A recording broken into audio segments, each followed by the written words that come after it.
अगर आपको बचपन से कोई स्किल सीखना था, जैसे कि प्रोग्रामिंग या फिर वीडियो एडिटिंग, और अगर आपका कोई रिलेटिव है तो वो भी काफ़ी तरह की बातें करेंगे कि 1 साल ड्रॉप देके तुम कुछ नहीं कर पाए।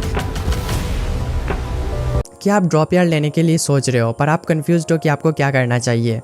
आज की इस वीडियो पे मैं आपका सभी कंफ्यूजन क्लियर करने वाला हूँ।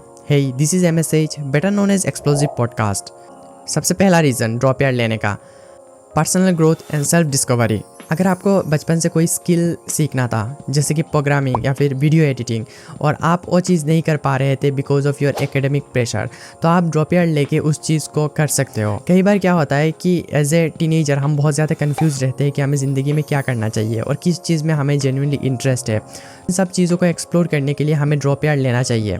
सेकेंड रीज़न ड्रॉप ईयर लेने का, वर्क एक्सपीरियंस।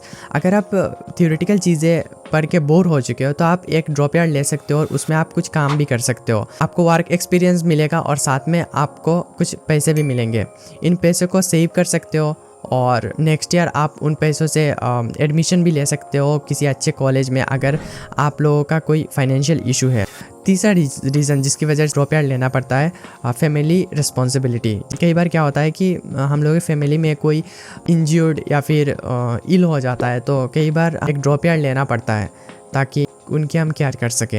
कई बार ड्रॉप ईयर लेने का ये भी रीज़न बन जाता है कि स्टूडेंट्स इतने सालों पढ़ के फिर उनको ऐसे एक ब्रेक चाहिए होता है तो वो कई बार ट्रैवलिंग पे निकल जाते हैं। बट इन दैट केस आपके पास मनी होना चाहिए और घर से सपोर्ट।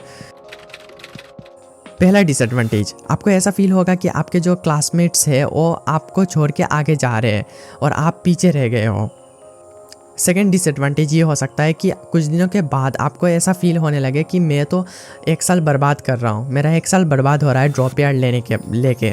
थर्ड डिसएडवांटेज है ड्रॉप ईयर लेने का कि आपके ऊपर एक फैमिली प्रेशर रहेगा। अगर आपने कोई एंट्रेंस ये सब बोल के अगर आप ड्रॉप ईयर ले रहे हो और एट दी एंड अगर कोई एंट्रेंस नहीं निकाल पाए, आप घर से बहुत सारी बातें सुनने को मिलेगा।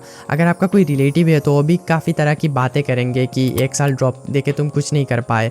तो एक तरह का फैमिली एंड सोसाइटल प्रेशर आ जाता है ड्रॉप ईयर लेने के बाद। फोर्थ डिसएडवांटेज ड्रॉप ईयर लेने का ये है कि आपको लगता है ड्रॉप ईयर लेके मैं कोई भी स्किल सीख लूँगा, प्रोग्रामिंग सीख लूँगा, कंटेंट भी बना लूँगा, पर आपके पास कोई प्रॉपर प्लान नहीं होता, जिसकी वजह से आप एट दी एंड कुछ नहीं कर पाते हो और देखते देखते ही आपका 1 साल पूरा बर्बाद हो जाता है।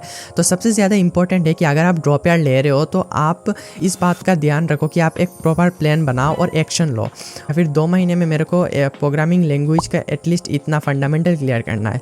जब आप ऐसे गोल सेट करोगे ना और देखोगे कि आप एक्शन ऑलरेडी ले रहे हो, और जब रियलाइज़ करोगे कि 1-2 महीने के बाद तुम जो भी स्किल सीख रहे थे उसमें तुम्हें इम्प्रूवमेंट्स आई, तो तुम्हें एक तरह का मोटिवेशन मिलेगा कि मैंने एक चीज़ सीखा है, मैंने एक स्किल डेवलप किया है। तो इट्स इम्पॉर्टेंट कि जो भी तुम प्लान कर रहे हो ड्रॉप ईयर में करने का, उसका एक रिकॉर्ड बनाओ, वरना ये जो पूरा ड्रॉप ईयर है ना वो बर्बाद हो जाएगा। तो उसको बर्बाद मत होने दो। फिफ्थ जो प्रॉब्लम होगा ड्रॉप ईयर लेने के बाद, आप जो है स्टडी से 1 ईयर गैप लोगे, एंड ईयर के बाद जब अपना फिर से एकेडमिक्स स्टडी को रिज्यूम करोगे, ऐसा लगेगा कि तुम पहले की तरह पढ़ नहीं पा रहे हो, मन नहीं लगेगा पढ़ाई पे। तो ये भी एक डिसएडवांटेज आ जाता है।